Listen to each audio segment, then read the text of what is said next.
Ashamaar kafuunee daawwattootaa fi hordoftoota AGM akkam jirtu nageenya rabbii guddaan bakkuma isin jirtanitti isinirraa haa jiraatu jecha aanolee global media irraa oduu guyyaa har'aa qabadhee isiniif dhiyaadheetii jira.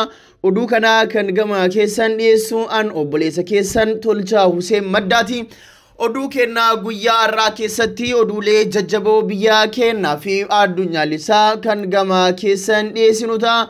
Oduu biyya keessaatiin naannoo Tigraayitti erga gaaf lolli jabaan gaggeeffame as dubartoonni shamarran reef lafaa dhufan akkasuma warri heerumanis waraanaa fi dargaggoota akkasuma shiftoota mootummaan hin jiru jedhaniitiin olii gad deemaniin humnaan fedha isaanii malee dirqisiifamanii gudeedamaa jiraachuu keessumaayyuu ijoollee shamarran reef lafaa dhufan kan umriin isaanii waggaa 15 haga 20 keessa jiru gudeedamaa jiraachuun beekameetii jira. Akkamitti gudeedaman waan jedhu kan ammootu gama keessan dhiyeessa. Dhimma kanarratti mootummaan addunyaas waan jedhe qaba. Odeeffannoo kennaa gama biraatiin immootu bulchiinsa pirezidaantii Joe Biden waliigaltee mootummaan duraanii Ameerikaa Trump Taliban waliin mallatteesse keessa deebi'ee akka ilaaluu beeksiseetii jira. Oduu kennaa irraa maahitiin ammootu leenjisaan kubbaa miilaa garee Real Madrid Zinedine Zidane corona vaayirasiin qabamuun barameetii jira. Odeeffannoowwan kenniin wal duraa duuban gama keessan dhiyeessa. Daawwattootaa fi hordoftoota kennaa kabajamoo odeessi kennaa bifa salphaa ta'een akka isin bira ga'uuf warroonni YouTube channel kennaa subscribe hin godhatin YouTube channel kennaa subscribe godhadhaa jecha amma kallattimaan gara odeeffannoo guyyaa har'aa qabadhee dhufeetti isin ceesisa. Tigraay keessatti shamarran dubartoonni hedduun gudeedamaa jiraachuun beekame. Fedhii isaanii malee humnaan dirqisiifamanii gudeedamaa kan jiran shamarran Tigraay fedha isaanii malee keessumaayyuu ijoollee reef lafaa dhufan warra durbummaa qaban jedhaman irratti xiyyeeffatamuudhaan haleellaan saalaa kun gaggeeffamaa jiraachuun beekameetii jira. Tigraay keessatti haleellaan saalaa raawwatamuu isaa mootu kan isa yaacheesse United Nations UN'n beeksiseetii jira.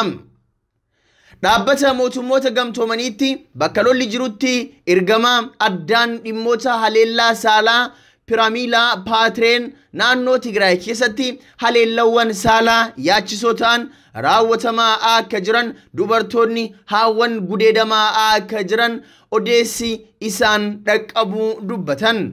Qondaalli kun magaalaa Maqalee dabalatee dubartoota hedduun haleellaa saalaa yakka dirqiin gudeeduu raawwatamuu himanni dhagahamaa jiras jedhan. Ibsa guyyaa kamisaa Jeneevaatti kennaniin qaamoleen hunduu haleellaa saalaa akka dhaabbatuuf muddamni akka tasgabbaa'uuf hojjechuu qabu jechuun waamicha dhiyeessan. Naannicha keessatti tasgabbii yoo hin uumne muddamni kun yoo hin tasgabboofne dubartoonni seeraan ala gudeedamuu shamarran dirqiin gudeedamanii qaamni haleellaan qaama saalaa irratti raawwatamuun hin dhaabbatu. Kanaaf namni hunduu lafa jiru naannichatti tasgabbiin akka bu'uuf hojjechuu qabas jedhan. Itti dabaluunis namoonni miseensa maatii isaanii waliin osoo hin hafin saalqunnamtii akka raawwatan doorsisaan dirqisiifamaa jiraachuu ragaalee nama rifaasisan dhagahamaa jiru jedhan Paateen. Dubartoonni tokko tokko deeggarsa bu'uuraa argachuuf loltoota waliin saalqunnamtii akka raawwatan dirqisiifamuu ragaan argamuu Paateen ibsaniitii jiru.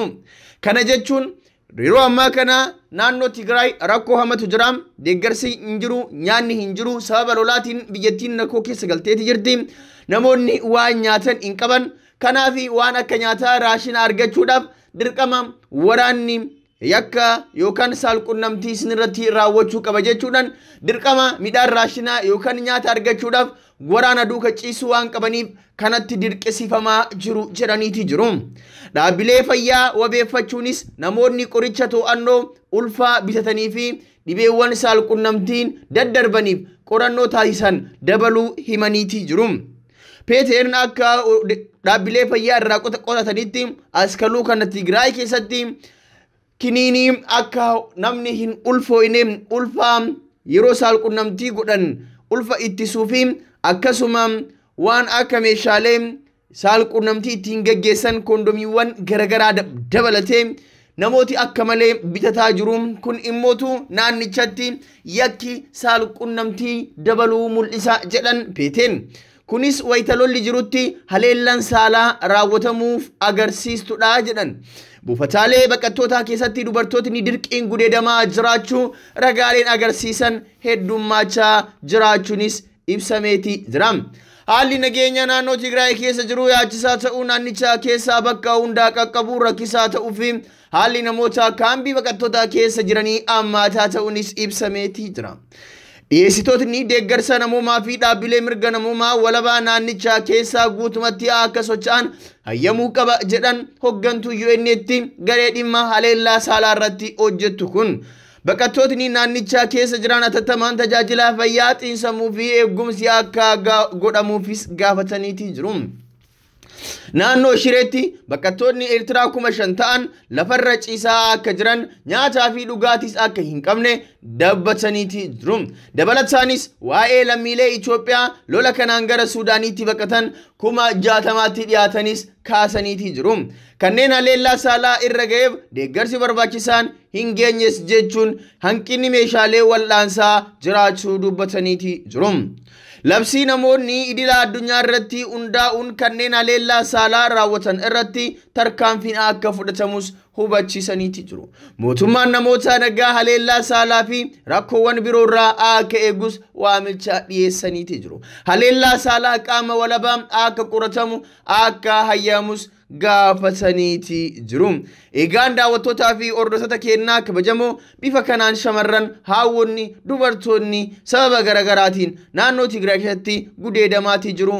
Lammiilee Tigraay naannoo isaanii keessatti rakkoon kun irra gahaa jiruuf hundi keenyaa lafa jirru du'aa'ii haa kadhannu.